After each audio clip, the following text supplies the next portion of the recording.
Devara USA premiere show talk వచ్చేసింది. Direction అద్దరిపోయిందని, NTR acting కి Oscar పక్కా అంటున్నారు.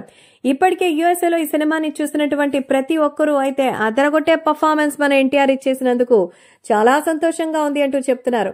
సో దేవరా సినిమా ఎన్టీఆర్ దాదాపు 6 సంవత్సరాలైంది ఎన్టీఆర్ సోలో సినిమా తీసి. అంటే 4 ఏళ్లకు ముందు దేవరాకి సంబంధించినటువంటి అంటే మన ఎన్టీఆర్ ప్రాజెక్ట్ ని మొదలు పెట్టక ముందు RRR వచ్చింది. సో RRR లో ఎన్టీఆర్ యాక్టింగ్ కి అప్పుడే ఆస్కార్ వరకు వెళ్లారు. అయితే ఇప్పుడు దేవరా ఖచ్చితంగా ఆయనకు ఆస్కార్ వస్తుంది అంటున్నారు. యుఎస్ నుంచి వచ్చిన రిపోర్ట్ ప్రకారం దేవరా బంపర్ హిట్ వచ్చేసింది. ప్రతి ఒక్క స్క్రీనింగ్ లోనూ భారీగా అరుపులు కేకలతో దద్దరిల్లిపోతోంది. అది యుఎస్ఆ లేకపోతే మన హైదరాబాద్ అన్న రేంజ్ లో అయితే థియేటర్ దగ్గర మాస్ జాతర కొనసాగుతోంది. ఎన్టీఆర్ దేవరా భారీ హిట్ అయిన నేపథ్యంలో అక్కడ ఎన్టీఆర్ పర్ఫార్మెన్స్ గురించి మాట్లాడుతున్న ఆడియన్స్ అయితే పూనకాలే.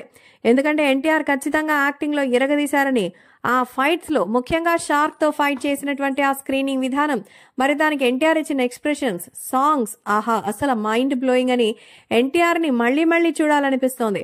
ఖచ్చితంగా ఈ సినిమాని చూస్తుంటే ఎన్టీఆర్ యాక్టింగ్ కి ఆస్కార్ పక్కాని, ఈ సినిమా నెక్స్ట్ లెవెల్లో హిట్ అవుతుందని, ఈ సినిమా ఇప్పటిదాకా ఉన్న రికార్డులని మరి స్మాష్ చేయడం పక్కా అంటున్నారు ఆడియన్స్. సో సూపర్ హిట్ నమోదు చేసుకున్న ఎన్టీఆర్ పై యుఎస్ అభిమానులు కోలాహలంగా పండుగ సెలబ్రేట్ చేసుకుంటున్నారు. ఓ రకంగా జాతర జరుగుతోందనే చెప్పాలి. ఎన్టీఆర్ సినిమా అంటే మామూలుగా ఏదో అనుకున్నాం గానీ అసలు ఇలా ఉంటుందని అనుకోలేదని యుఎస్ఏలో అక్కడ ఉన్నటువంటి సినీ లవర్స్ కూడా ఆశ్చర్యపోతున్నారంటే అర్థం చేసుకోండి దేవరా ఏ రేంజ్ లో అదరగొట్టిందో.